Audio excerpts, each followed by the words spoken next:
كشف الشبهات. الحمد لله والصلاة والسلام على رسول الله وعلى آله وأصحابه وسلم تسليما كثيرا ما بعد. Pour faire un éclaircissement et réfuter une ambiguïté dont les gens propagent. Le frère, il dit, on n'est pas obligé de citer la parole d'un savant dans son intégralité. On cite juste ce qui nous intéresse, parce que parfois, il y a des gens comme ça qui disent « Ah, il a coupé la parole du savant ». Et ce qu'il a coupé là, ça vient changer le sens de ce qui est avant. Si ça ne change pas le sens, c'est pas un problème. Lui, il voulait juste une partie de la parole du savant. Alors ici, la vidéo a été propagée avec le titre « Petite réfutation à ceux qui disent que le frère Abou Anissa a coupé la parole du Cheikh Suleiman Ar-Ruhaili ». Mais le contenu de la vidéo, c'est la parole du frère que nous venons de lire. On n'est pas obligé de citer la parole d'un savant dans son intégralité. On cite juste ce qui nous intéresse. Parce que parfois, il y a des gens comme ça qui disent « Ah, il a coupé la parole du savant.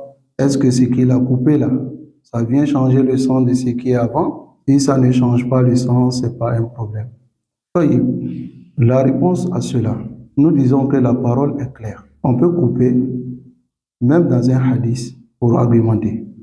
Le hadith est long, on prend une partie dans le hadith.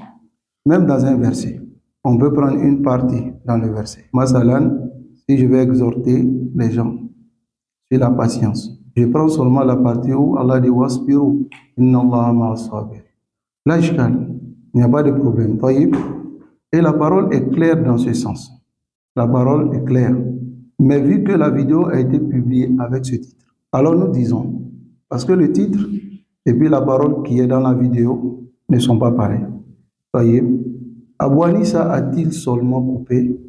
Est-ce que nous lui avons seulement reproché d'avoir coupé? Alors que la parole du frère dit, il n'y a pas de souci à couper la parole d'un savant. Et on est d'accord avec ça. Voyez, mais est-ce qu'il a seulement coupé? Abou Anissa, il a seulement coupé? Qu'est-ce qu'il a défendu en emportant cette parole du Cheikh Suleiman? Alors, il dit, même si les salafis et les innovateurs se mélangent dans une mosquée pour écouter un prêcheur salafi, et le maqsoud dans les mosquées des Hizbiyoun ou des innovateurs, alors il n'y a pas de problème. Parce que le Cheikh Suleiman Ar-Ruhaili, certaines personnes dénigrent des savants parce que les Hizbi viennent assister à les durus. Alors le Cheikh Suleiman Ar-Ruhaili dit, Nafarah, on est heureux si les Hizbiyoun viennent assister aux durus des salafis. Donc, quel est le contexte de la parole du Cheikh? Le contexte de la parole du Cheikh, c'est qu'il n'y a pas de problème que les Hizbiyoun viennent assister aux durus salafis chez les salafis. Voyez? Maintenant, lui, ce qu'il a coupé de la parole du Cheikh, qu'est-ce qu'il a défendu? Et quelle est la position du Cheikh Suleiman Ar-Ruhaili concernant le fait d'aller dans les mosquées des Hizbiyoun pour donner des conférences? Dans la même fatwa, quelle est la position du Cheikh? Cette position se trouve dans la même fatwa ou pas?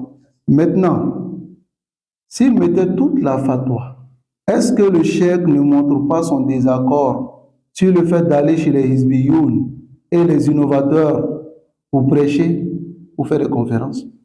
Alors que qu'est-ce que Abou Anissa a défendu? Il a défendu le contraire. Alors il a fait talbis ou pas? Alors qu'il arrête de nous distraire et qu'ils arrêtent de distraire les gens. S'ils ont fait talbis sur la parole du Cheikh, qu'ils arrêtent de s'expliquer. Ce que le Cheikh a dit et ce que vous avez dit est contraire. N'est-ce pas? Mais ici, la parole du frère ne montre pas de manière apparente ce qu'eux ont mis comme titre ici. Mais nous disons, si l'objectif du frère est de défendre le talbis que l'autre a fait, alors qu'il sache que jusqu'à là, nous avons beaucoup de respect pour lui et qu'il ne se rabaisse pas de la sorte. Parce que tu ne peux pas être l'avocat du diable. Non. Sinon, tu seras diabolisé. Donc, que le frère se répande. La parole du Cheikh fi wad et la parole d'Abou Anissa fi wadin. C'est pas pareil. Donc, couper la parole d'un savant, est-ce que c'est permis? Oui, comme il a dit. Si ça ne sort pas du contexte. Mais ici, qu'est-ce qu'Abou Anis a fait? Ça sort du contexte ou pas? Qu'est-ce que le chef défend? Le chef défend le fait de ne pas aller vers les Hizbiyoun pour aller faire des conférences. Pourtant, vous défendez quoi? Le fait d'aller vers les Hizbiyoun. Et mais pourquoi vous utilisez la parole du chef pour argumenter pour vous? C'est malhonnête. Nassallallahu alayhi wa sallam.